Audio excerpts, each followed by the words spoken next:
exemplo de intelectual comprometido com a democracia, o direito do trabalho e os sentimentos de humanismo e humanização no direito do trabalho. Nós estamos aqui com um personagem singular que participou de grandes momentos do século XX da história do Brasil.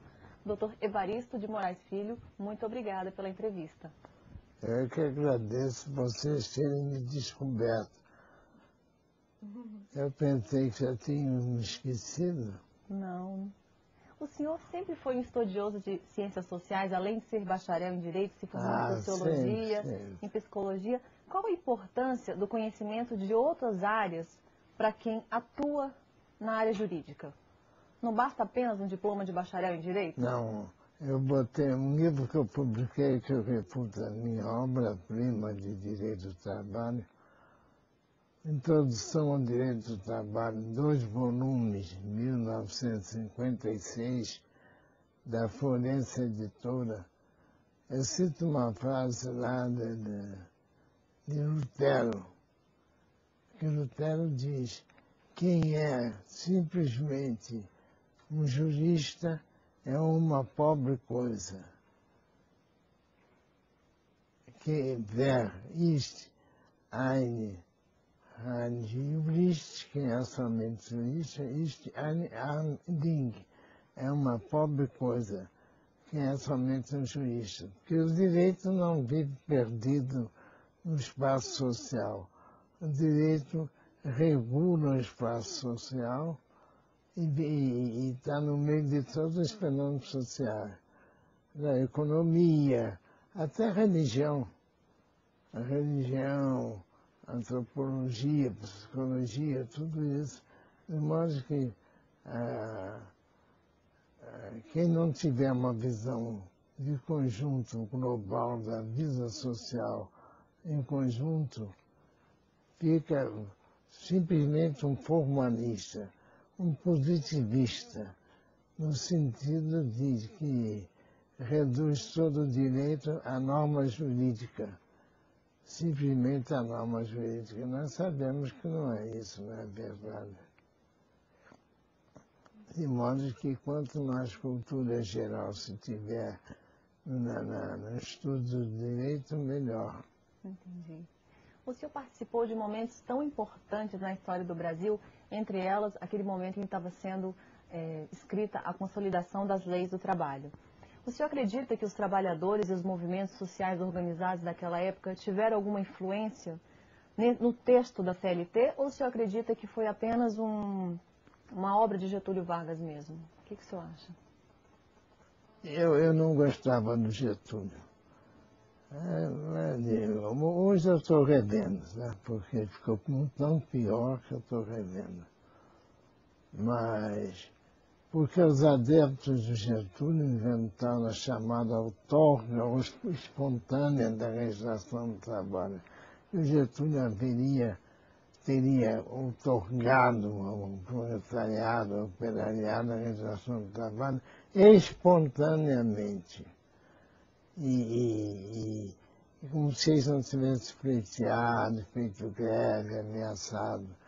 E no século XX, fim do século XIX, século XX, o Brasil esteve cheio de greves, movimentos sociais, e a greve de São Paulo, 1917, Rio de Janeiro, o projeto do Código do Trabalho do Maurício Lacerda, 1917. De modo que o que o Getúlio prometeu exatamente na Aliança Liberal, da qual fazia parte meu pai. Meu pai fazia parte da Aliança Liberal de 1930 e foi o primeiro consultor jurídico do Ministério do Trabalho com Randolph Collor. Resumindo, o senhor acredita que as leis trabalhistas brasileiras expressam de alguma forma o movimento social, a luta dos trabalhadores, ou foram apenas uma obra espontânea do então presidente Getúlio Vargas? Foi preparada pelos trabalhadores no sentido de reivindicada. foi reivindicado, houve muito movimento social, muita greve, muita tortura na prisão. Meu pai mesmo foi preso por 40 dias e tal, muita coisa. E aí, os que apoiaram Getúlio em 30, que foi uma revolução de superfície, não foi profunda, não mudou propriamente classe social, mas essa revolução de 30 era reivindicatória exatamente da legislação social. Não só o Getúlio, isso é que é curioso, e eu mostro nos meus livros, não só o Getúlio, como também Júlio Prestes, que era o candidato do Washington Luiz, do governo, prometia uma legislação do trabalho. E o Getúlio venceu e cumpriu. A 26 de novembro de 1930 foi criado o Ministério do Trabalho. Houve dois ministérios da Revolução de 30. O do Trabalho, 26 de novembro de 30, e o da Educação e Saúde. Depois mudou para Educação e Cultura. De modo que o Ministério do Trabalho, o intuito de socialistas como Evaristo de Moraes, Joaquim Pimenta, Agripino Nazaré, Deodato Maia, Carlos Cavaco, esses homens todos eram lutadores, Caio Monteiro de Barros, eram lutadores sociais de antes de 30. Então queriam que o Ministério do Trabalho protegesse os sindicatos contra o patronato. Essa ideia era meritória, era boa, mas acabou sendo ruim. Porque quando veio o Estado Novo, o Ministério do Trabalho deu um empurrão na massa proletária plural e dominou-a. O movimento social ficou atrelado ao Ministério. Nada era feito sem passar pela DOPS, Departamento da Ordem Política e Social, e pelo Departamento Nacional do Trabalho. Resultado, em vez de proteger para florescer e dar liberdade, sufocou. Aí sim, mas de qualquer maneira, o Getúlio, aliás, em janeiro de 31, num discurso que ele fez, o Getúlio disse que a minha legislação não é revolucionária, é conservadora. Ele disse isso, ele não mentiu. Depois surgem os demagogos, né? Ele disse, é conservadora. E a influência que ele trazia grande era dos positivistas do Rio Grande do Sul, do Júlio de Castilhos, do Borges Medeiros, que hoje está muito em moda de novo, a integração do proletariado, da massa, à sociedade moderna. Ele falava muito da integração, mas não no sentido de revolucionar. Ele não propunha uma revolução, propunha uma integração, um chamamento da massa operária. Certo. De modo que se somam os dois. O desejo, a reivindicação operária durante mais de 50 anos, e, no fim, a compreensão do Getúlio, e como positivista e não como comunista. Carlos Prestes rompeu com Getúlio, Luiz Carlos Prestes, em 1930. A princípio, ele estava com Getúlio e foi perseguido. Getúlio sempre perseguiu os comunistas, mas ele, como positivista, tinha os lucros da integração do proletariado à sociedade de classes. Então, você acha que ele teve uma importância, então, para o direito do trabalho? Teve, muito grande, muito grande. E o senhor acredita que aquelas correntes de pensamento naquela época, né, que eram Lindolfo Collor e Oliveira Viana, essas correntes de pensamento lideradas por essas duas figuras, eles também influenciaram na edição da CLT?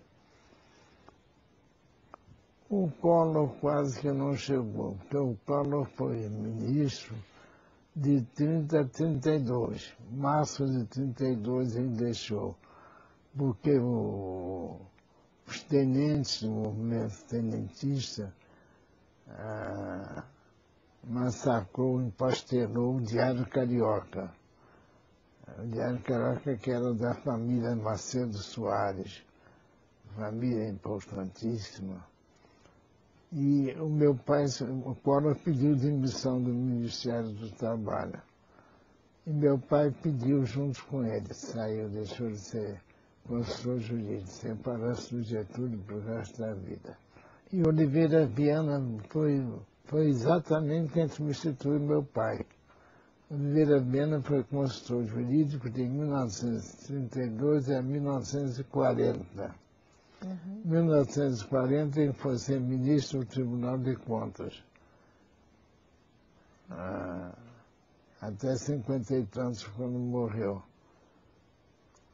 Então os progressistas e os liberais acabaram influenciando de uma certa forma. O Collor, né? foi altamente liberal. Apesar de positivista também, mas ele foi altamente liberal. Certo. Porque as primeiras leis trabalhistas foram de Collor e Getúlio. As primeiras leis trabalhistas. Trabalho da mulher do menor, duração do trabalho, 8 horas de trabalho, junta de conciliação e julgamento, que era em novembro de 32, comissões mistas de conciliação e julgamento, dissídio coletivo, de maio de 32, foi o primeiro emprego meu. Eu fui ser secretário dessas duas comissões mistas de conciliação e julgamento. Tudo isso é do Collor. Agora, o Collor não era corporativista, ele era jornalista, era escritor, deputado federal. O Oliveira Viana era um homem de pensamento e era organicamente corporativista. E achava, e tinha razão em parte, achava que o brasileiro é um povo disperso, um povo não solidário. Então ele queria fazer tudo para agregar, congregar, juntar e não separar.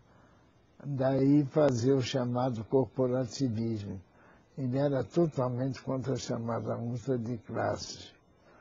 Oliveira Viana não permitia Confederação Geral do Trabalho, como na França, e sim Confederação Nacional do Comércio, Confederação Nacional da Indústria, Confederação Nacional do Transporte de Cargas.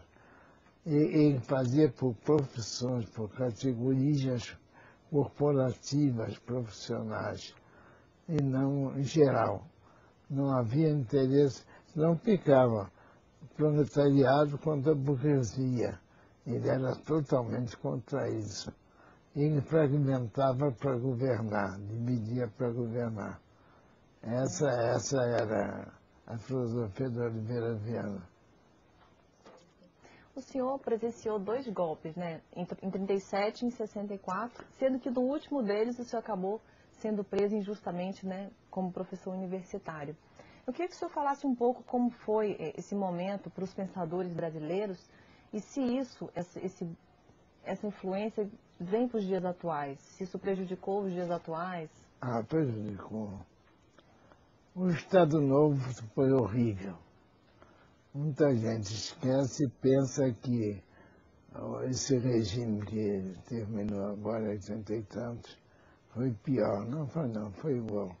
O chefe de polícia de 30 e do Estado Novo foi o Filinto Miller.